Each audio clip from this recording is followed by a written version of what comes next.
Est-ce qu'on peut donner une acclamation au Seigneur pour la vie de son serviteur?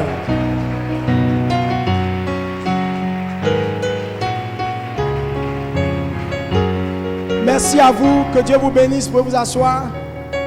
Je salue tous les ministres de l'évangile qui sont parmi nous, les pasteurs, les apôtres, les prophètes, les évangélistes, les docteurs.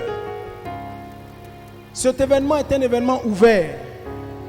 Vous avez la possibilité, à la fin de cet exposé, de rencontrer l'orateur, de prendre rendez-vous avec lui pour de la documentation, pour plus de renseignements. Mais déjà aujourd'hui, vous avez vu à l'entrée, nous avons fait un petit fascicule, un petit manuel qui résume la première conférence.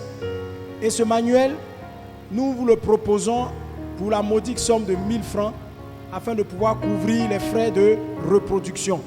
Parce que nous allons avoir le manuel de la deuxième conférence de ce jour. Et plus tard, nous allons combiner pour en faire un livre. Amen. Que Dieu vous bénisse. Les vidéos sont aussi disponibles sur le site, sur la page Facebook Ouragan du Midi. Si vous avez besoin de documentation sur ces thèmes-là, vous avez besoin d'informations, vous pouvez nous contacter et nous allons prendre le soin de mettre ces choses à votre disposition. Nous allons répondre à vos questions à la fin de cet exposé. Nous allons être à votre disposition. C'est un débat, c'est ouvert. Celui qui a une question peut la poser dans le respect de l'autre. Posez vos questions quand le temps viendra et nous allons vous donner la parole. Si au cours de l'exposé vous avez une question, vous pouvez la noter et l'orateur se fera un plaisir de répondre à vos interrogations. Amen. Mais qui est l'orateur? Qui est celui qui vient nous parler ce matin? C'est le révérend docteur Ake Dieudonné. Il est le pasteur principal, le berger que Dieu a établi, l'ange que Dieu a établi sur la mission qui s'appelle Tabernacle Amour Fraternel, basé à Yopougon. Et ils sont aussi dans plusieurs endroits. C'est un ministre de l'évangile. C'est un homme que Dieu a oint. Et je veux rendre grâce à Dieu pour la vie de son serviteur qui a bien voulu se disposer pour apporter ce que Dieu a mis en lui et le partager à ses frères. Que Dieu vous bénisse abondamment. Vous avez vu sur la table, nous avons exposé des livres. Ce sont des livres assez rares. Ce sont des références que nous avons utilisées. Après, vous pouvez nous approcher. On va vous donner les références pour que vous puissiez aussi vous en procurer si vous le souhaitez. Que Dieu vous bénisse. Sur le site Ouragan du Midi, vous avez encore plusieurs autres vidéos que vous pouvez consulter pour connaître et comprendre tout ce que nous sommes en train de dire, ce que nous sommes en train de prêcher. Amen. Que Dieu vous bénisse, que Dieu vous garde, que Dieu bénisse son serviteur.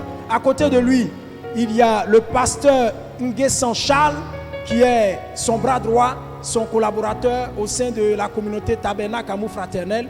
C'est un homme simple, mais qui est rempli de la présence et de la puissance du Saint-Esprit.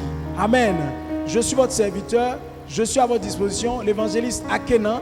Que Dieu vous bénisse. Nous sommes de l'église évangélique Jésus est vivant de Côte d'Ivoire, qui est une église de la Fédération des églises Foursquare. Donc nous sommes pasteurs de l'église Foursquare. Amen. Que Dieu vous bénisse, que sa grâce repose abondamment sur vous. Je ne pourrais pas saluer tous les illustres serviteurs et servantes de Dieu qui sont dans cette salle, mais recevez mes salutations puissantes au nom de Jésus. Amen. Sans plus tarder, je vais introduire l'orateur. Papa, tu as la parole. Merci.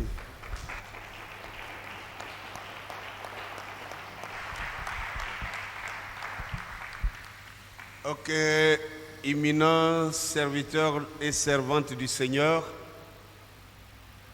vaillants combattants de l'évangile de notre Seigneur et Sauveur Jésus-Christ, qui est le Dieu créateur venu en chair pour payer le prix à la croix de Golgotha. Il est mort, il est ressuscité le troisième jour, il est monté et assis à la droite du Père pour intercéder pour les élus, et il attend le moment marqué pour redescendre et prendre son épouse que vous et moi nous aurons rassemblée par son évangile, et afin de la ramener au ciel dans le but de détruire la terre de tout péché. Ah oui, c'est pour cela aussi. Nous devons comprendre pourquoi le Seigneur va enlever son épouse. nous prêchons l'évangile sur la terre ici, nous serons enlevés de la terre juste pour un petit temps. Le temps que Dieu va détruire toute la terre. Quand je dis détruire, ce n'est pas la structure de la terre qui sera détruite. Dieu va détruire le cosmos, le péché, tout ce qui est germe du mal, que ce soit dans l'air, que ce soit sur la terre, que ce soit sous la terre, que ce soit dans les eaux, dans tous les endroits, le péché sera complètement effacé et annihilé. Et alors, Dieu va régénérer la terre et faire redescendre son épouse avec lui pour venir régner sur la terre pendant 1000 ans. Ce que nous appelons le millénium dans la Bible. Après les 1000 ans, la Bible dit que Dieu va libérer le diable qu'il avait enchaîné pendant les 1000 ans et qui ne pouvait plus commettre de meurtre, qui ne pouvait plus faire de péché. Dieu va le libérer pour un temps afin qu'il puisse, n'est-ce pas, lancer son dernier assaut où Dieu va totalement maintenant l'annihiler. Parce que annuler, quand on annule quelque chose, même dans les cendres, il y a encore l'ADN qui peut encore ressurgir. Mais quand quelque chose est annihilé, ça veut dire que ça cesse d'exister définitivement. Satan cessera d'exister définitivement. Et vous et moi, avec notre Seigneur, nous vivrons sur cette terre. Ne pensez pas que le ciel, c'est au-dessus de nos toits. Non. Le ciel même est ici. C'est ici sur la terre ici. Mais seulement c'est dans une dimension supérieure. Au point où nos yeux ne peuvent pas voir cela. Alléluia. Je crois que ça pourrait faire l'objet d'un autre thème une autre fois. Mais nous avons commencé quelque chose qui ne s'arrêtera qu'avec votre décision à vous-même. Alléluia. Dieu a voulu que l'Afrique, qui a souffert beaucoup de maux, beaucoup d'avilisation, beaucoup de rejet, de maltraitance, que cette Afrique-là puisse être restaurée au temps de la fin. Et nous y sommes. Je crois que mon frère, le pasteur Eric Akena, le sang il est devenu chaud parce qu'il a beaucoup chanté, il transpire déjà. Il vous a parlé de l'ouragan du Midi. Je ne voudrais pas commencer cette conférence sans revenir là-dessus. L'ouragan du Midi, c'est une plateforme des pasteurs, n'est-ce pas? Bon, pas des pasteurs seulement, je veux dire des serviteurs et des servantes de Dieu, à savoir les apôtres, les prophètes, les évangélistes, les pasteurs et les docteurs. Ce sont les 5 ministères que le Seigneur s'est choisi pour pouvoir propager son évangile à travers le monde entier. Donc ces gens, ces hommes et ces femmes vaillants et valeureux que vous êtes, c'est à vous de saisir cette vision. Il y a une prophétie dans la Bible qui avait fait que l'Afrique est tombée de son piédestal, est tombée bas. Tout ce qui nous sont arrivés dans les siècles passés, depuis plus de 2000 ans, ce n'est pas fortuit. C'était une parole de l'Éternel. Vous pouvez le lire dans Ésaïe chapitre 19. Quand vous lisez tout le chapitre 19, vous allez tout comprendre. Le verset 4 précisément, le Seigneur disait qu'il allait soumettre l'Afrique sous un maître sévère. Un maître sévère. Le maître sévère allait s'élever sur l'Afrique et allait torturer l'Afrique. Quand vous entendez Égypte dans la Bible, c'est l'Afrique. Donc le maître sévère allait prendre le contrôle de l'Afrique et soumettre l'Afrique à la maltraitance, à la douleur, à la difficulté. Nous avons vécu la traite négrière, nous avons vécu n'est-ce pas, l'impérialisme, nous avons vécu l'apartheid, nous avons vécu la colonisation, nous avons vécu les travaux forcés, nous vivons actuellement le néocolonialisme et tout ce qui s'ensuit. L'Afrique a vécu toutes ces choses à cause de cette petite déclaration d'Ésaïe 19, 4. Mais dans le même Ésaïe 19, nous trouvons qu'à partir du verset 18, la Bible commence. Ésaïe, le même prophète qui a prophétisé les malheurs contre l'Afrique, a commencé à prophétiser le relèvement de l'Afrique. Et si vous voyez, à partir du verset 19 jusqu'au verset 25, il a dit, moi l'Éternel, il dit, en ce jour-là, il y aura un autel au milieu de l'Égypte, un autel de l'Éternel en Afrique. Il dit, les Africains chercheront l'Éternel.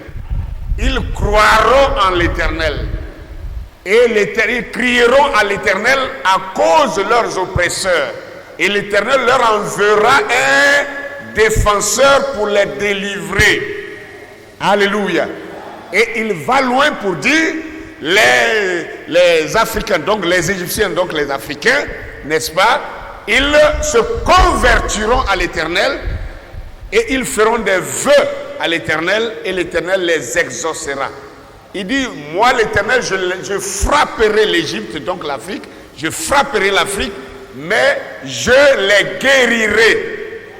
Et il dit, en ce temps, le verset 24-25 maintenant, il dit, en ce temps-là, l'Éternel, il dit, Israël, lui, il sera troisième derrière l'Afrique et la Syrie.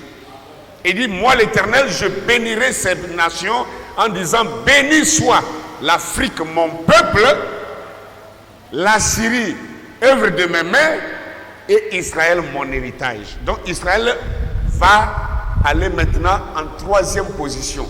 L'Afrique reprendra sa première place d'antan avant même la mascarade de l'Occident. Alléluia. Donc l'ouragan du midi, c'est de ça qu'il s'agit.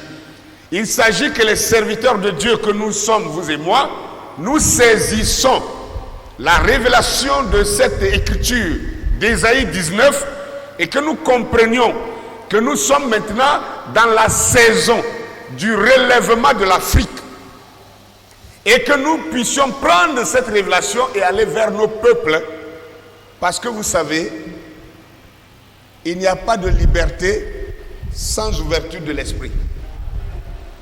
Si votre esprit n'est pas ouvert, je vais vous conter juste une petite anecdote. Un chasseur était allé en brousse et il a attrapé les perroquets. Il a saisi beaucoup de perroquets, il les a mis dans une cage. Et il est venu et accroché dans sa maison comme une décoration. Vous savez, les gens le font aujourd'hui. Et il a éduqué les perroquets à répéter après lui. Vous savez que les perroquets savent parler. Si vous les entraînez, ils vont parler comme un homme. Alors donc, il les a appris de chanter. Chaque fois qu'il vient leur donner à manger, il dit, un jour nous serons libres, un jour nous serons libres, un jour nous serons libres, un jour nous serons libres. Et les perroquets ont commencé à chanter, ils ont appris à chanter. Et chaque fois qu'ils voient le maître venir avec la nourriture, ils commencent à chanter et danser. Un jour nous serons libres, un jour nous serons libres, un jour nous serons libres. Et ça fait leur joie. Parce que quand ils voient le maître, ils savent que c'est la nourriture qui vient. Et ils commencent à chanter. Et un jour, le monsieur est venu, il a ouvert la cage, il a mis la nourriture et il n'a pas fermé la cage. Et les perroquets ont commencé à manger en chantant tout de même. Un jour nous serons libres, un jour nous serons libres. Ils ont fini de manger et ils sont restés dans la cage sans sortir. Ils ne se sont pas rendus compte que la cage était déjà ouverte.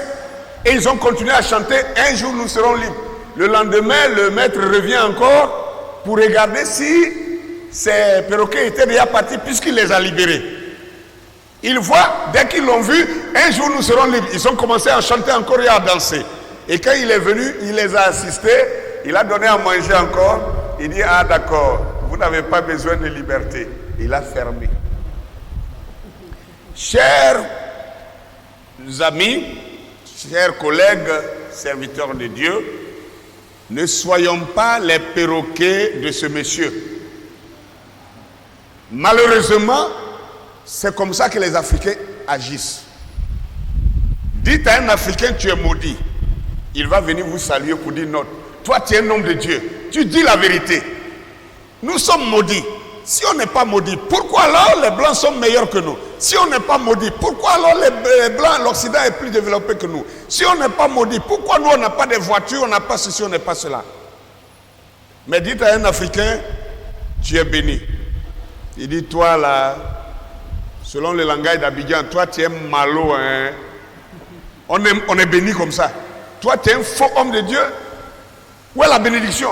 Si on était béni là, pourquoi nous on n'a pas l'argent? Si on était béni là, pourquoi les Européens sont en avance que nous? Si on était béni, pourquoi les Blancs nous commandent? Si on était béni, donc ils ne sont pas d'accord qu'ils soient bénis.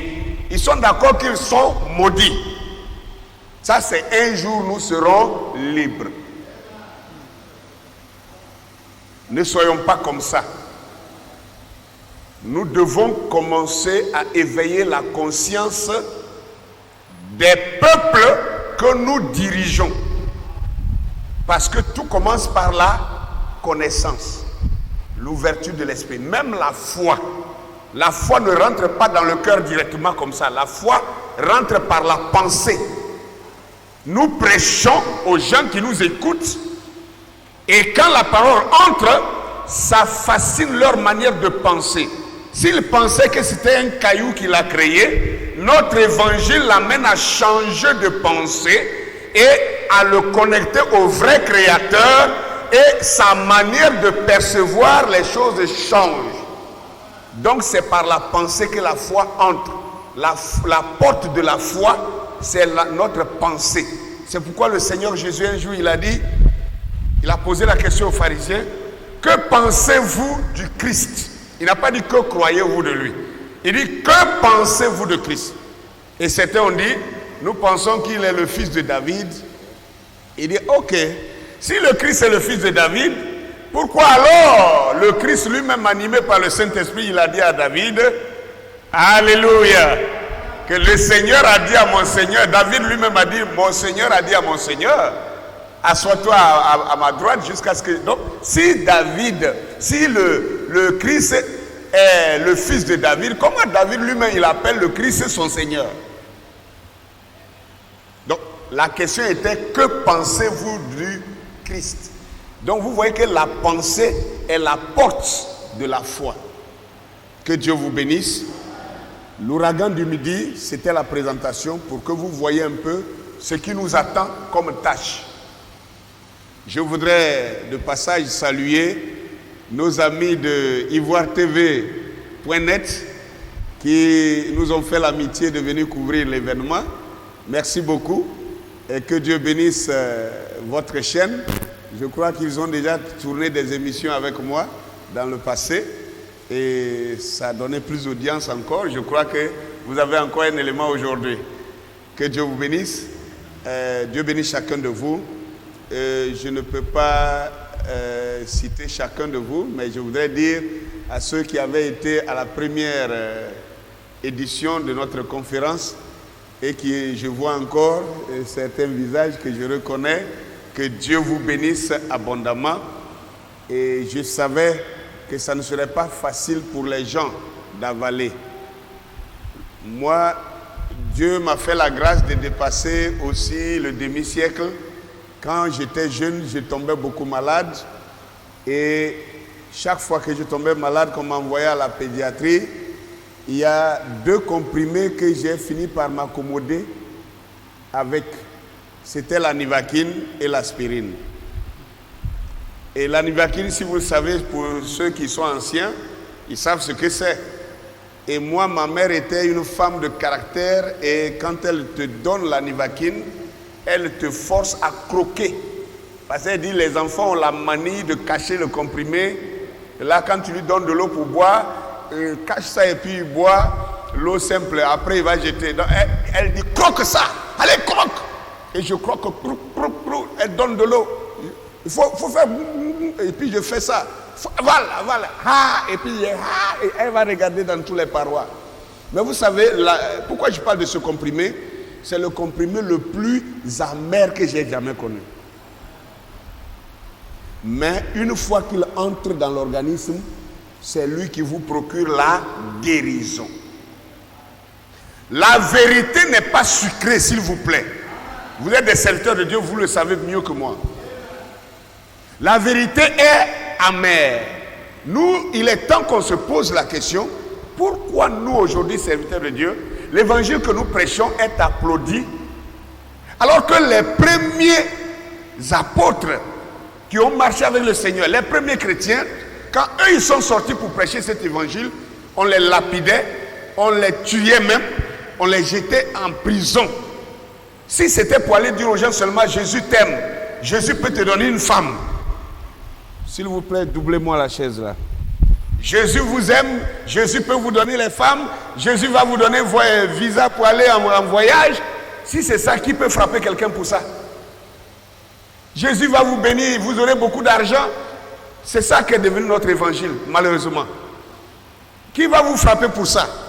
Qui va vous crier dessus pour ça? Alors je comprends que l'évangile a été altéré. L'évangile a été dilué. Si nous acceptons de prêcher ce thème que je suis en train de vous dire là, moi je suis préparé à ça. Je sais qu'un de ces jours, on me prendra et on va me coller un faux délit. Et vous qui êtes assis aujourd'hui, vous allez croire ce délit-là. Parce que simplement, l'on cherchera à fermer cette bouche qui parle et qui essaye de réveiller les consciences africaines. Vous savez très bien que l'Occident vit sur l'Afrique. Et le réveil de l'Afrique n'arrange jamais l'Occident. Ça n'arrange aucun blanc. Donc du coup, toute personne qui parlera de ça, qu'elle s'apprête. L'ouragan du Midi n'est pas une plateforme où on a un financier en Europe ou en Amérique qui va nous envoyer de l'argent.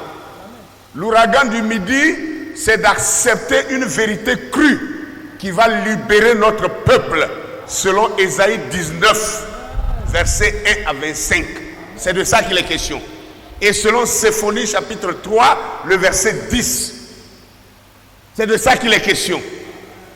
Que le nom du Seigneur soit béni. Oh, tel je suis long, tel je suis grand détail, c'est comme ça que je suis long. Tout ça, je n'ai même pas encore commencé. Je voudrais saluer nos amis qui nous suivent depuis le Luxembourg. Certains sont en Italie, en France. Et nos amis de Brazzaville, mon ami le docteur King Fortuné Chidimba, avec son groupe là-bas. Et nos amis du Gabon, avec le docteur Pierrot Goumat. Nos amis de Douala, Cameroun, avec le docteur Jean-Paul Bellet. Je veux saluer chacun de vous, le docteur Cyril Wack et tous les bien-aimés qui suivent en ligne actuellement. Nous vous saluons dans le précieux nom de Jésus-Christ, notre Sauveur.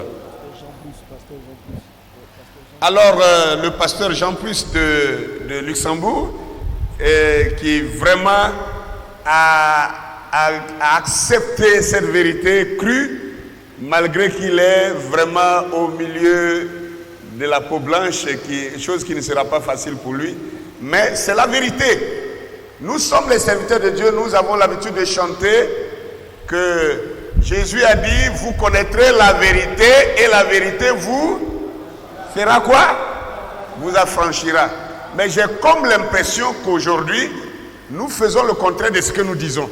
C'est comme si on promet, vous connaîtrez la religion et la religion vous aliénera. C'est ça qui se passe aujourd'hui. La religion nous aliène et la foi en la vérité nous affranchit. C'est deux choses. La foi et la religion n'est pas la même chose. C'est pas les mêmes choses. Il est temps que nous comprenions ces choses qui sont très élémentaires. Le thème de notre jour, de ce jour-là, nous avons dit la dernière fois, nous avions pour thème que la Bible est un document, un patrimoine de l'homme noir. Et nous vous avons fait la démonstration par la Bible elle-même que tous les Hébreux, tous les prophètes, écrivains de la Bible sont des hommes noirs. C'est incontestable. Personne ne peut contester ça.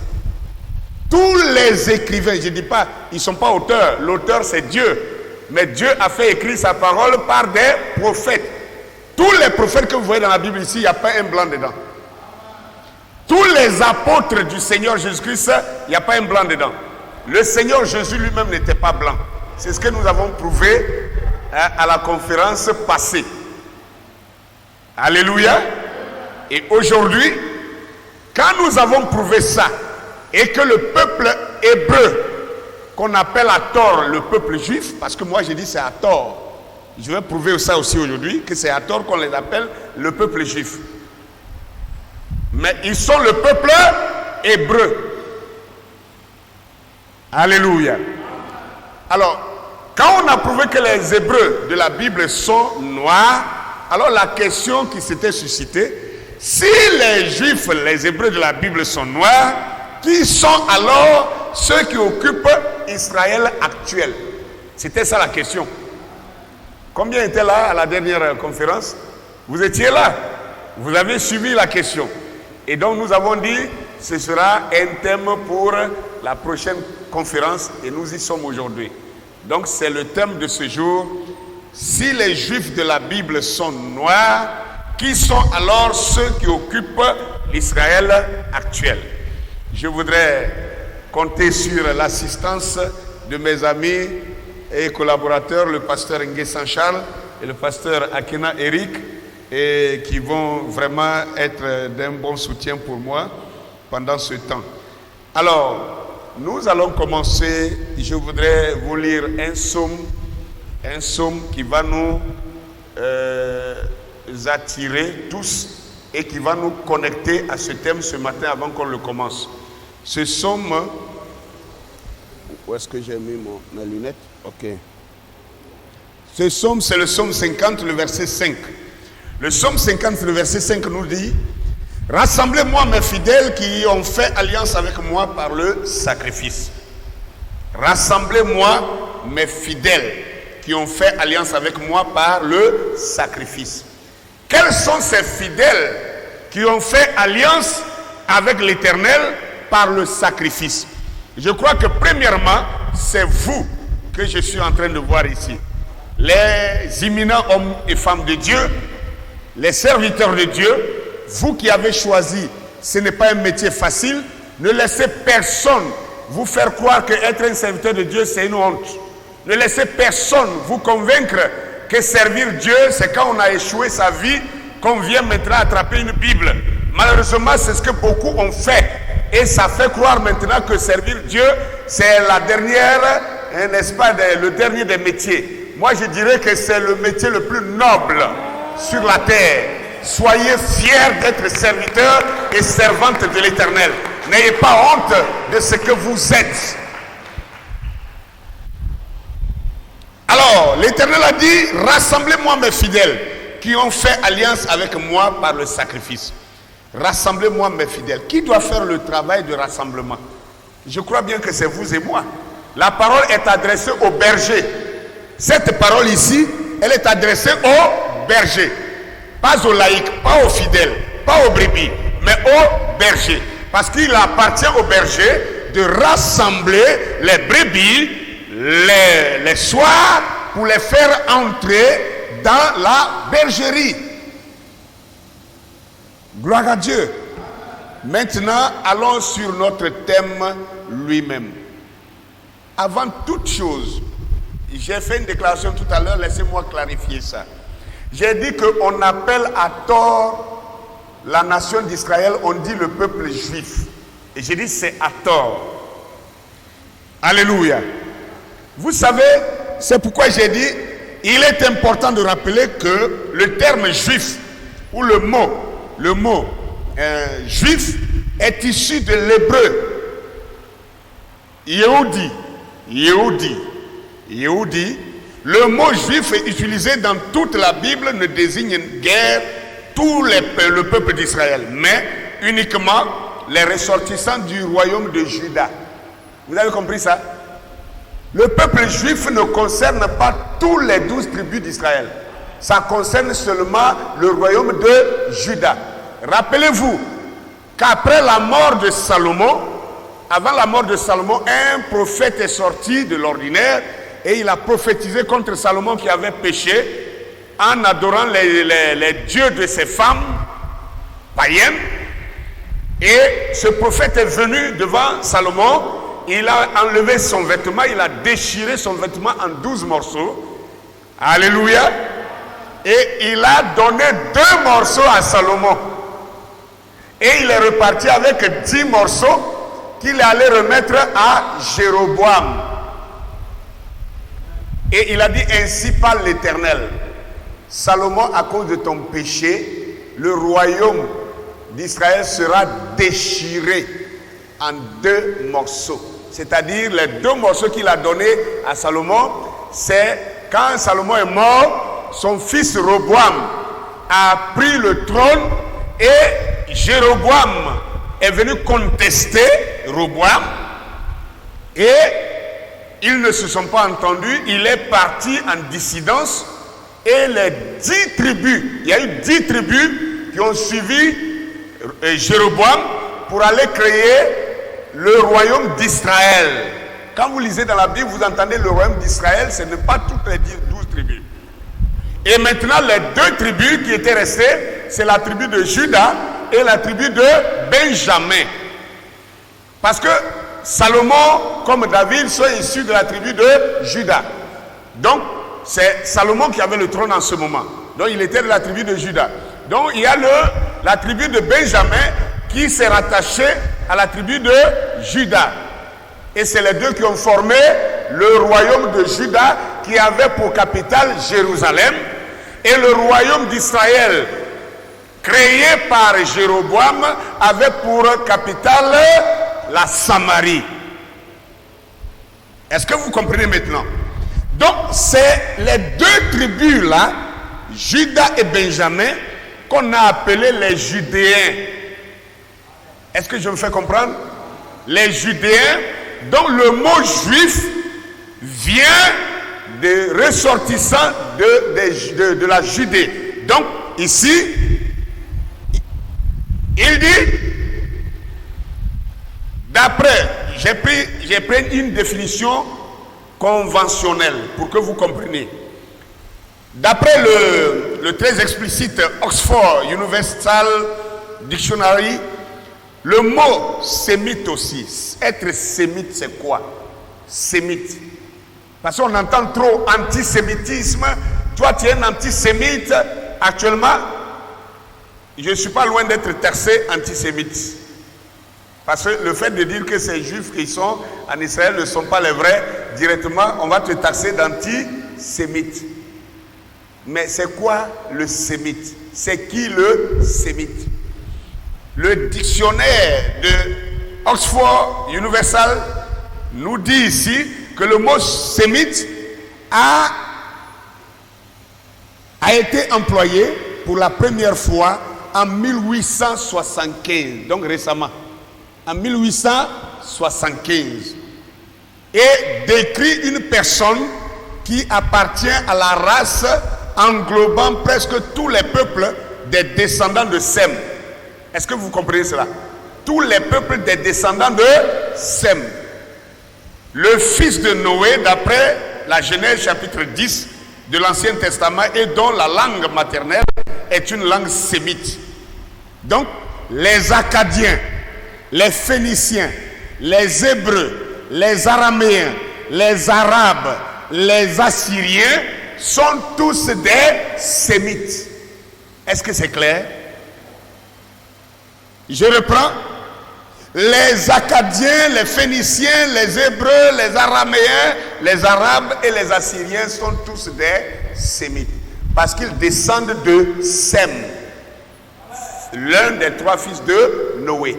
C'est pour cela que la première question qui m'avait été posée lors de la dernière conférence, le monsieur s'était trompé gravement en confondant Noé à un juif. Noé n'était pas juif. Noé n'était pas juif. Le mot juif n'existait pas avec Noé. Le mot hébreu n'existait pas avec Noé. Alléluia. Donc, Noé, son fils Sem a engendré Arpaxad. Arpaxad a engendré un autre fils et après lui est venu Héber. Donc, l'un des descendants de Sem qui s'appelait Héber, ce sont les descendants d'Héber qu'on appelle les Hébreux. Et ici, les descendants de Héber, parmi ceux-là, il y a les Hébreux. Les Hébreux là, parmi les Hébreux maintenant se trouvent les Juifs. Est-ce que je me fais comprendre? Parmi les Hébreux se trouvent les Juifs. Donc quand vous dites Juifs, le peuple juif, vous parlez de 2 tribus d'Israël. Ce n'est pas toutes les 12 tribus d'Israël. Si vous voulez indexer les 12 tribus d'Israël, vous n'avez plus le droit de dire les Juifs. Vous devez dire plutôt les Hébreux. Est-ce que je me fais comprendre? Parce que Judas était un Hébreu aussi.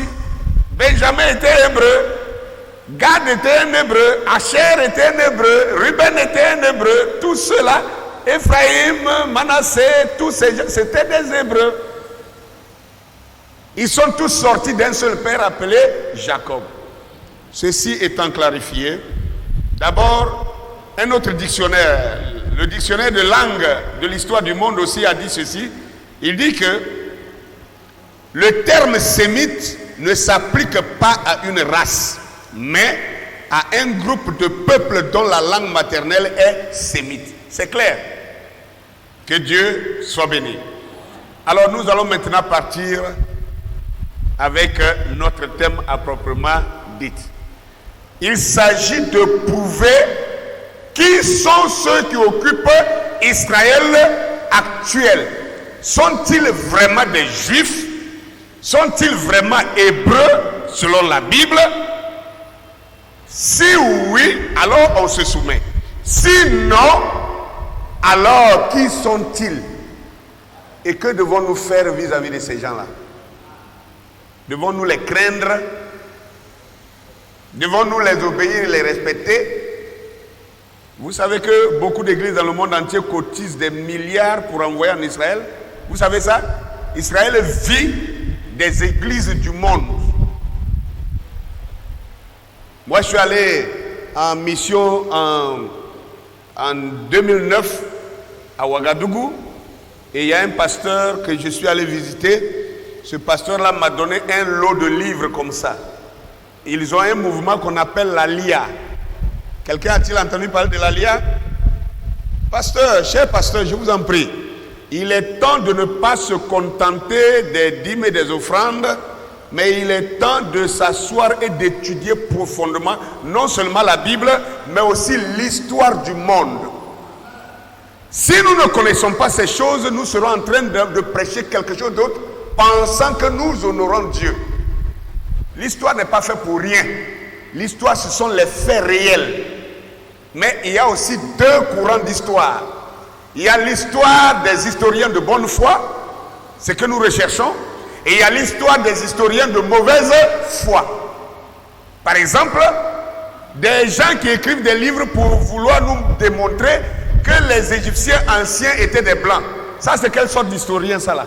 Nous-mêmes, on voit avec nos yeux que les stèles, les monuments que ces gens-là ont laissés, c'est des monuments des hommes noirs, avec de gros nez, des lèvres bouffues comme le mien, des cheveux crépus, la peau bien noire. Donc un historien qui vient perdre son temps à écrire des documents pour démontrer que ce sont des Blancs, mais c'est un historien de mauvaise foi. Vous comprenez un peu de quoi je parle? Donc il y a des historiens de bonne foi et de mauvaise foi. Nous devons faire attention à cela.